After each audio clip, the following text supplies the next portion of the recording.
Hey, Pro Organizers, it's Melissa. If you missed part one of my conversation with Kim Snodgrass, please go backwards one on the podcast feed.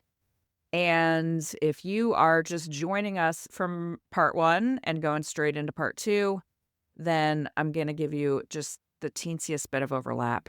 You are ready to hear about dopamine detox and a lot of other things. These are things that might not be familiar to you, but that I am implementing in my own life, and we're going to talk through it. And again, Kim is super vulnerable about her journey and about what she has been through, and I hope it's helpful to you. So this is part two, and part three will be up in the feed when you are ready. Have a great day.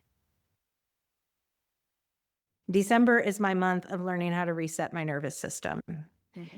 And resetting your nervous system is not an easy task. No. It's not. It's wiring that isn't something you just fix in a weekend. It's conscious effort. It's turning the noise off. And we've And been conditioned to ignore, absolutely. electronics are conditioned to allow us to ignore all those things Yeah, because dopamine. exactly. And what my youngest daughter said was, it sounded like you needed a dopamine detox. I Correct. said, Yeah. abso-freaking-lutely is what I needed. Yeah. And that I didn't even I was there's you can go to these doctors that will literally hook your brain up and they can see how active it is, Yep. which is what I'm planning to do. But a friend of mine that after I got back from Montana, I decided that I wanted to make sourdough. And I tried to make sourdough. I couldn't get the starter going. So I finally just called this girl that locally and I'm like, I know you have starter. Can I buy some off of you? And she's, no, but you can have it. I get rid of it every day. So I went over there and I'm so glad I did. We actually ended up talking and she had put this event on for a totally different type of thing. Hers was more like an expo. And she started to tell me everything she experienced after it. And I literally cried when I left her house because everything she described was what I had been going through. Yeah. She talked about, I hated my family. I couldn't leave the house. I wanted to divorce my husband. I didn't want to ever do anything ever again. I went away. I started seeing a mental health professional. And then just validating all of this nervous system reset. And I am so glad I went there that day. And so my hope today is anybody that has a little person or thing in the back of their head going, something doesn't feel right, please listen to that. We do not give our bodies enough credit. Mhm. We now, I mean, I even stopped wearing my Apple Watch, my Whoop. When I say I literally have a normal human watch on now, Yeah. I disconnected from everything and I'm still disconnected. I pop on Instagram every now and again because my daughters send me some really freaking funny stuff. Yeah. But if I even find myself scrolling, I have to consciously tell myself, put it down. Yeah. If I go on Pinterest to look up a recipe, I consciously have to tell myself, don't click on that outfit. Do not click on that Yep. outfit. Because then you're going to go down this rabbit hole of, oh, maybe I can be an influencer, or maybe I can do this, or, oh, the rabbit hole. Oh my God, it's so bad. It's so bad. Yeah. It's I know I've talked about this before, but it's one of my favorite things that I've ever heard ever, which is we get more information in one day than people in the 1850s got in their entire lifetime, their whole lifespan. We get that delivered to us in one day. And that's like average usage, right? A lot of us are probably on our phones way more than average. That is Actually, disruptive to it's disruptive, it's too much, and too we're not meant to much. have that much information, right? Actually gives me like a lump in my throat thinking about it because it's so true. And, we remind our clients all the time, don't hold on to all of these things because they Yeah, remind you every day. Like it doesn't allow you to live in the moment. But then we leave and we go home and we overthink our every move, yeah, what another organizer is doing. And did I do a good enough job? And I think turning the world off is okay. And so for me, this is, I have a list here. I'm going to kind of tell you what I did to start to reset my nervous system. Yeah. Um, and I do these because I want to. These are Yeah. not things that somebody told me to do. These are things that I intuitionally listened to Mhm. and felt that's what I need. My number one thing is I walk in my yard Mm. barefoot with a glass of wine. And I do it until I'm ready to be done doing it. I don't set a timer, none of that bullshit. I like to tootle in my yard and deadhead flowers, making homemade donuts. By the way, if you've never made a homemade donut, you are missing out because they're easy and they're so good. Okay, I want to hear your whole list, but I did learn how to make sourdough this week, and I feel very accomplished in my life, and when you said, "Oh, I started baking," I'm just like, "Oh, yeah, I'm into it now," and I'm like, I really wanna embrace some of those slower living kinda things. So Yes. Yes. I will try donuts. Absolute you have the stuff sitting in the house. Yeah, Anyway, absolutely. and I did master sourdough. I've made multiple loaves. I have actually 3 rising right now, Love and I it. made cinnamon rolls, and I have a great sugar cookie sourdough recipe, Okay, and I think I'm fantastic. gonna do sourdough noodles. So I'm, like, all Ooh. into the sourdough. Oh, I love it. It is So very calming. oh, s and especially you put on some good music, and Yeah. the thing is if you shut the other stuff down, Yeah, you don't check your phone, you don't, yeah. "Oh, I need to go oh, I hear an email," or I need you're it's so important to do Yeah. that. I watched cheesy Christmas movies in my room without a bra while I folded clothes and hung up my I clothes, love and that. I did it at a slug's pace, and I started to now I look forward to doing my freaking laundry Yeah. because I've allowed myself to say, "I'm gonna I'm gonna turn on a enjoy this movie. activity. I I'm am going going to to enjoy it." Yes, and it's Period. not you've said a lot of important things, and I haven't wanted to interrupt you because that's what I do. I love to interrupt people and So do I. like, pull it apart, right? But I think that the danger of where we've gone is I have to be folding laundry and I have to do it quickly because I have 10 other things to do. And also, I should be listening to a business podcast while I Yep. do it. And if I'm not listening to a business podcast, I should listen to a book, but not like a murder mystery like I'd like to listen to. I should listen to something that's like personal finance or something like that. I just feel like there's so much pressure that like you can't. And I did a podcast about this a few months ago and it was basically, why can't we relax? And you feel all this pressure. And a lot of what you're talking about is feeling pressure to go do things and consume and be productive, and Be it's like, "Well, productive. I'm already doing the freaking laundry, like, that is the thing that I'm doing. So Yeah, why do I feel like I have to do 12 other things while I'm doing the thing that I'm doing?" exactly. And then everybody's telling you, "You're a CEO, act like a CEO." Yeah, I'm gonna tell you right now, that doesn't work for me. I'm not a yeah, CEO. I'm an organizer. yeah. I don't wanna be a CEO. Well, here's what a CEO has of any decent sized company. Tons of people doing tons of things for them, right? Yeah, they have They an have org someone chart. that's answering their phone calls and answering their texts, and they're making their travel reservations, and these people maybe don't even have to d if we're talking big time, like, they're not even driving themselves to work, they're not doing they have people to do the things. We are CEOs, but in a very different way, and Right, so if yeah, we suddenly think that, like, yes. we're a CEO and then we also have to be all I said to a friend of mine, I joked, I was like, "I can't believe I became a CEO before you." And I said, "But the bad news is I'm also the janitor." But that's what it is to be self-employed, right? It's very different than what we think about Yeah. like a big time business CEO. And I do sort of wanna eat my own words. I'm not saying that isn't maybe a way of thinking that works for somebody. For sure. But I also want to speak to the person who feels like that's how I have to think. No, you Yes. don't. And this, I'll get, the other, I'll give you my couple other things that I've done to start resetting my nervous system. And I'm going to tell you, Right. I want to loop back to that, my thought process on why the CEO mentality doesn't work for me. But so, I mean, the folding the clothes, I can't believe what a game changer that was. Yeah. I have 2 loads sitting on my bed. I can't Yeah. wait to go in and fold my clothes Yeah. because I know I'm going to turn on a movie. And it's Right. just And it's those cheesy movies that you already can tell it's the realtor that's gonna go save the farm ranch Great. and her long lost boyfriend, and they're gonna reconnect, and then he It's a has lawyer who a just quit singer her job and dad, she's gonna become a baker.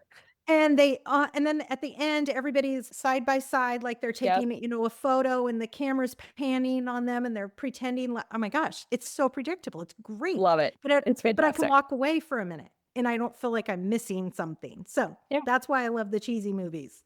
I stopped calling people and I stopped reaching out to people. Yeah. And this is a big one for me because if you go back and listen to podcasts, that was my jam. Yeah, absolutely.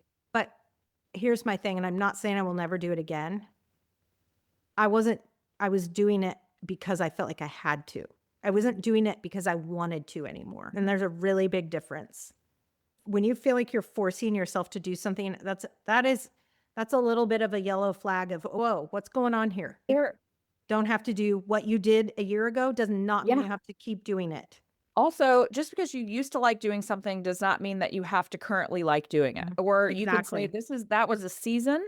I'm done with it. Or I'm just going to take a little bit of break and maybe I will be called to do that again. But that pressure of, well, I've always done this thing, so I have to keep doing it.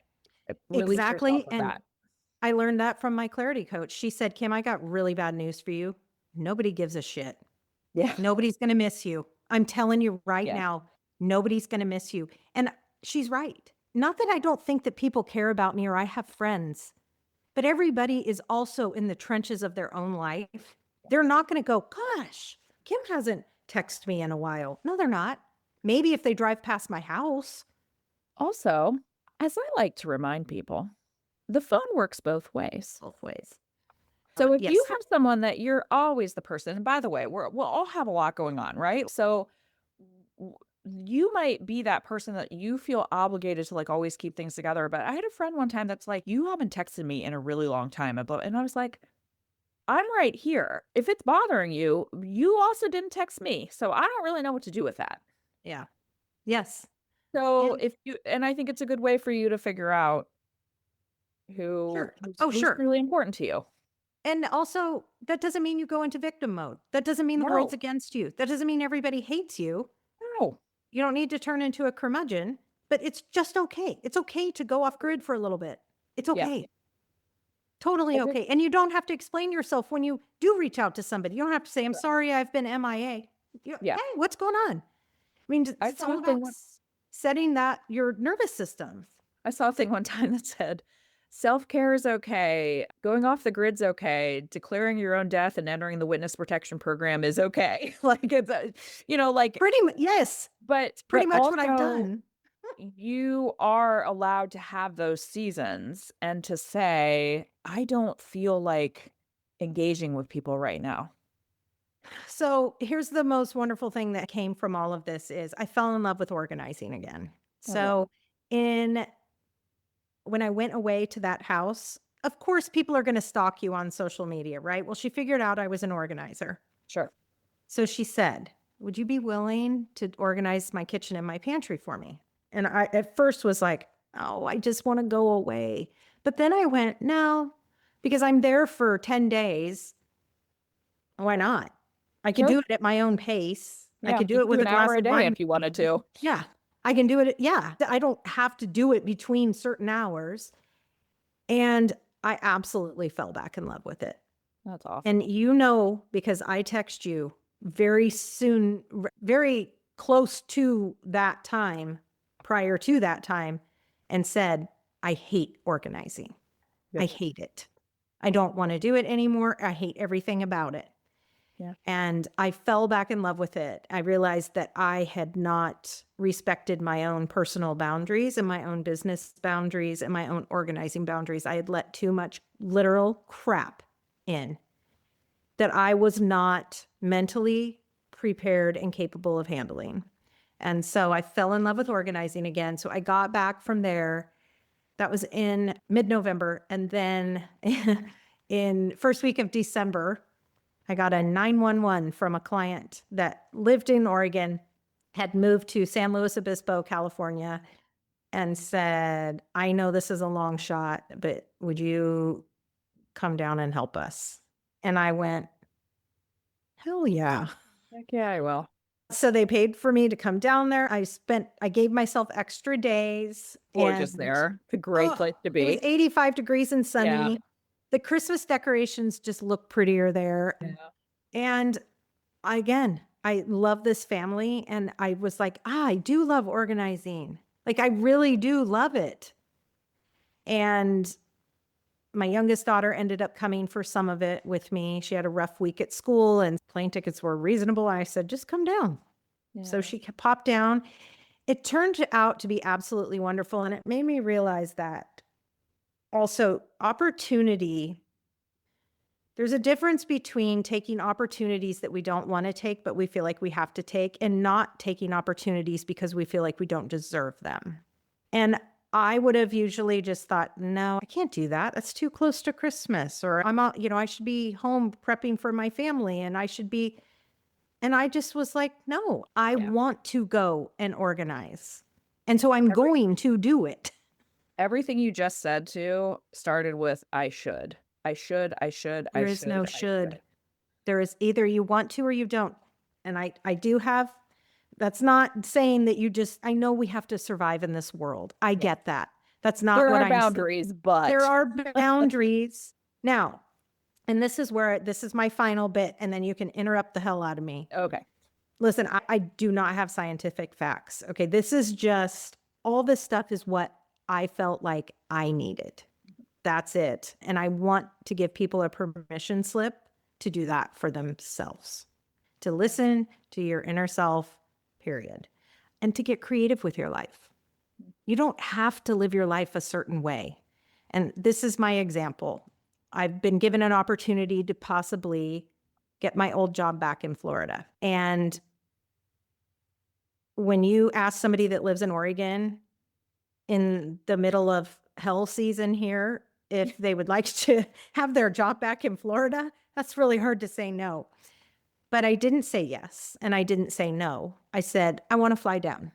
And I just wanted boots on the ground. I want to talk through some things. I want to see how I feel. I want to see how creative we can get with the situation. Yeah. I just want to, I don't know if I'll take it. I have no idea. But I knew I didn't want to say no, but I also knew I didn't want to say yes. Right. And immediately when there's only a couple people that I've told this to, they think, oh, but you and Chad. Well, what about Chad and I? Chad and I are fine. Yeah. He's in a season of life right now with his older boys. We're a blended family. I'm an empty nester. He's in the thick of it. He's got a sophomore and a junior. If I did a little bit of back and forth for a couple years, that could actually be really great for us. We just automatically go to, but wait, you can't do that. But why can't I? But why can't I? Yeah. And so I just want to also give people permission to be creative with whatever your circumstances are at the moment. Now, a mama of 4 young ones probably can't take that opportunity as easily as I can. Right. But there might be another opportunity that crosses her path that she can take. And I have a really easygoing man. You might not have an easygoing husband. You might have a husband that needs more from you. That doesn't mean that's bad. It just means that that's your situation. Right.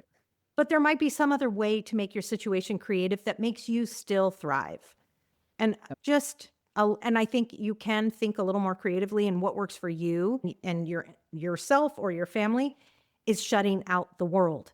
As soon as you let the world back in, you automatically think that you're doing it wrong. And I just want to give people permission to do that. I think that part of it is now a couple different things are all converging. Yes. Everybody thinks that, and this is because of the internet, comment sections, all of that. Everybody thinks that they get to weigh in on what they think. Okay, so when you say, I might move to Florida and my partner is in Oregon, and there are going to be people that are like, oh, wow, cheer about Kim and Chad. They're not doing good. I also happen to have a husband who's super chill, and our relationship is not dependent on us sitting on the couch next to each other all the time and being codependent. And so if I said today, you know what, I'm leaving for a month, maybe I'm leaving for 2 months, I don't know. He'd be like, fine. Yeah, whatever you need, let me know. Can we FaceTime? Can we you know what I mean? What works for you, not and other people would be like, "Boy, that's weird that" it's none of your business. It's none of your business, but now because of comment sections, everybody feels like they get to express their opinion about what you have going on, and then that also leads to the should. "Well, I shouldn't do this," or "It would look bad," or "It would blah" like, that's what's happening in your brain for all these decisions, whether it's taking a 9 to 5 job again or doing something totally different. It's all of the, "What are other people going to think?" Screw that. Yeah. Which is You another have reason not to, you don't even have to crowdsource. mention it. Yeah. Yeah, I feel like now we crowdsource, like, I have or people who someone I saw a thing yesterday that said, I was in the grocery store and I saw a woman ask ChatGPT what aisle the tomatoes are in. He's instead of using her eyes, she asked ChatGPT, right? And so I was thinking about that because to me that's a bigger thing. It's we feel like we have to ask the internet, what should I do about this? Right. Yeah. And I know I talk a lot about social media, but there I saw a TikTok the other day that a woman's like, "Oh, here are my symptoms that I'm having. What should I do?" And the entire comment section is, "Go to the emergency room. That's what you should do." What are you going to TikTok to ask Right. to be Right. like, "I have this large lump on the side of my neck and it's seeping. What should I What do?" should I Why are you do? asking TikTok?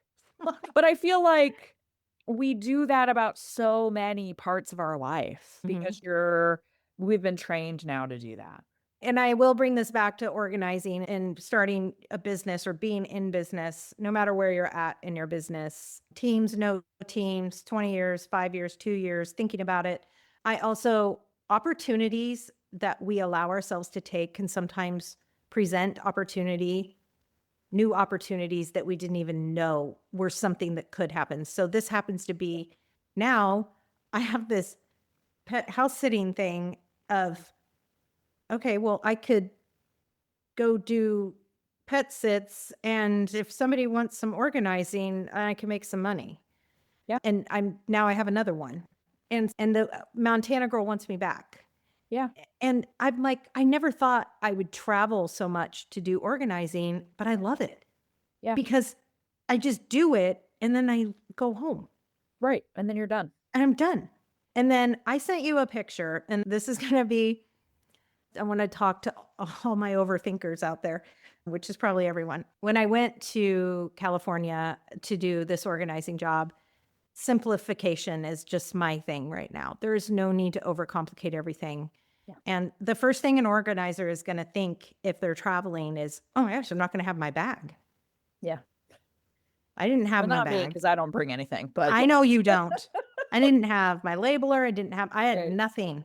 I had what I now will bring to every organizing job. My readers, thank Yep. you, Look Optic, because these are the best things in the world.